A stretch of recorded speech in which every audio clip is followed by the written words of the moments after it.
Every year, China produces 2.1 billion tons of cement. That is not a record. That is an entirely different category of industrial output. To understand the scale, the United States used approximately 4.5 billion tons of cement during the entire 20th century. China uses that much every 2 years. This ordinary gray powder is the hidden backbone behind everything you see in modern China. The 40,000 kilometers of high-speed rail, the megacities of Shenzhen and Tianjin, the bridges that span rivers wider than some European countries, all of it built in a single generation, powered by an industry that never stops. But before it becomes the foundation for trillion-dollar projects, cement starts as raw rock buried deep inside limestone mountains. Those rocks are shattered by industrial blasting, crushed under machines weighing hundreds of tons, heated to over 1400 degrees Celsius, then shock-cooled to transform into clinker, the core material behind all concrete structures. This is how China pulls it off, a non-stop 24-hour operation where every ton of rock becomes one of the most essential building materials of the 21st century. The cement industry brings in more than $200 billion annually, making it one of China's core economic engines. Its scale surpasses every major economy on Earth. But that speed comes at a price. Cement plants consume nearly 8% of China's total electricity each year. They release more than 820 million tons of CO2, more than the entire aviation industry globally. They generate massive amounts of fine dust that put heavy pressure on air quality and public health. China accepts these trade-offs.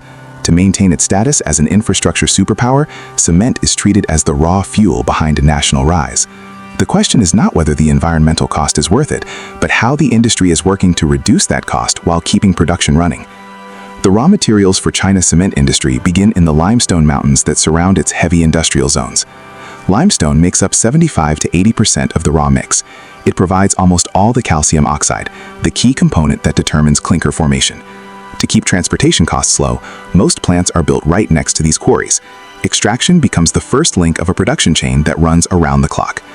On the quarry surface, geological engineers lay out a grid of drill holes. Each hole is 8 to 12 meters deep, aligned along specific directions to create a controlled break.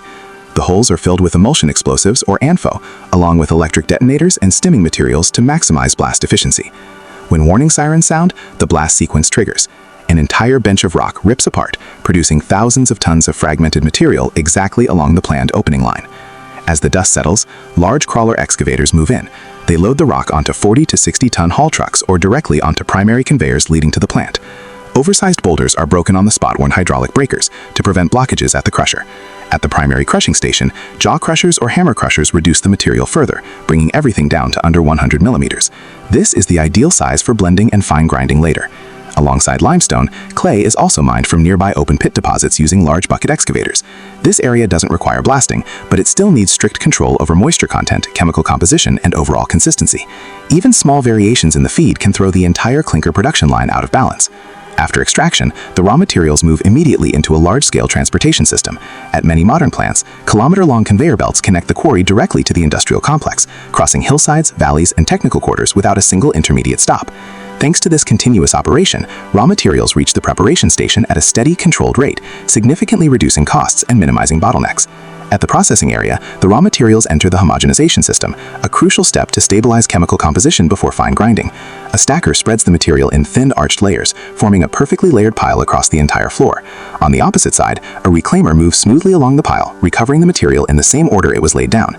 This layer-by-layer stacking and reclaiming method evens out variations between core batches and ensures a consistent, uniform feed for the production line. The blending process begins as each homogenized raw material is pulled into the automated dosing system. Belt scales continuously measure and inquisitive, and adjust the proportions according to the plant's design formula. Once the mix meets the required ratios, it is sent directly to the grinding unit, the most energy-intensive stage of the entire line, and the step that ultimately determines the quality of the raw meal before it enters the preheater tower. Depending on the plant's technology, the material is fed into either a vertical roller mill or a multi-compartment ball mill. These massive machines are capable of continuous operation, handling anywhere from 100 to 500 tons per hour. Inside the grinding chamber, intense compressive forces and friction from rollers or steel balls break the material down to particles smaller than 90 microns, finer than a human hair. This produces raw meal with a high level of uniformity. Throughout the entire process, all operating parameters, feed ratios, grinding speed, fineness, and gas temperature are monitored in real time by the central control system to ensure the raw meal remains stable and consistent. Heat from the hot gas flow spreads through the preheater tower, but the raw material must follow its own path before entering the harshest stage, the rotary kiln. From the top of the tower, the limestone clay mix drops through tall cyclone chambers, spiraling with rising hot air. Each cyclone works like a natural heater, raising the temperature of every particle to around 850 degrees Celsius within seconds. In the calcinator, the heart of the tower, carbonates break down almost completely, turning the raw meal into minerals ready for high-temperature reactions. This multi-stage structure operates like a vertical river of material, weaving through steel chambers and absorbing energy from the burners below. Coal was once the main fuel, but to cut costs and emissions, many modern plants now add alternative fuels. Shredded rubber from old tires, cleaned of metal and ground into chips, is injected into the burner, burning fiercely and providing similar energy to coal, with far less CO2. The entire process is tightly controlled by automation. Material drop rate, airflow, pressure, and cyclone temperature are all kept at optimal levels to prevent over- or underheating. The deep rumble of the rotary kiln mixes with the glow of the red-hot flame, creating a steady industrial rhythm. Inside the long steel tube, raw meal from the preheater drops in and slowly slides along the refractory lining, turning with the slight tilt of the kiln. As it moves into the hottest zone, each grain of limestone and clay is exposed to more than 1,180 degrees Celsius. Their original structure begins to break down and reorganize into new minerals. At this temperature, calcium carbonate rapidly decomposes, releasing CO2 and forming highly reactive calcium oxide. The calcium oxide then combines with silicates and aluminates in the mix to produce the key clinker phases: alite for early strength, belite for long-term strength, and aluminate for setting behavior. This is the most critical stage of the entire process. Even small fluctuations in temperature or retention time can cause underburned or overburned clinker. To keep conditions stable, the control system constantly monitors kiln speed, fuel flow, and gas pressure using heat sensors and infrared cameras. The burners inject fuel in a swirling pattern, creating a long, penetrating flame that transfers heat deep into the material bed. Hot gases from the decomposition reaction are drawn out at the kiln inlet, carrying most of the CO2. Excess heat is recovered and sent back to the preheater. Along the kiln, the material gradually fuses into glowing red clinker nodules, rolling steadily toward the exit. The red-hot glow still clings to each clinker as they slide out of the rotary kiln. Their constant movement carries them straight into the cooling system. On a moving grate, powerful blasts of cold air are pushed upward from below, taming the intense heat that's still well over 1,000 degrees Celsius. Each clinker slowly changes color as it cools, sending waves of heat rising in steady pulses. The residual heat from the cooling process is recovered and used elsewhere in the plant. But the clinker is not yet cement. It moves into a high-capacity grinding mill, processing several hundred tons per day. Here, the clinker mixes with about 3 to 5% gypsum, control setting time, and mineral additives such as fly ash or ground granulated blast furnace slag. Under continuous pressure and friction from steel balls or rotating rollers, the mixture gradually breaks down into fine cement powder with a fineness of approximately 4,500 centimeters squared per grain, Blaine. Particles so fine they float in the air.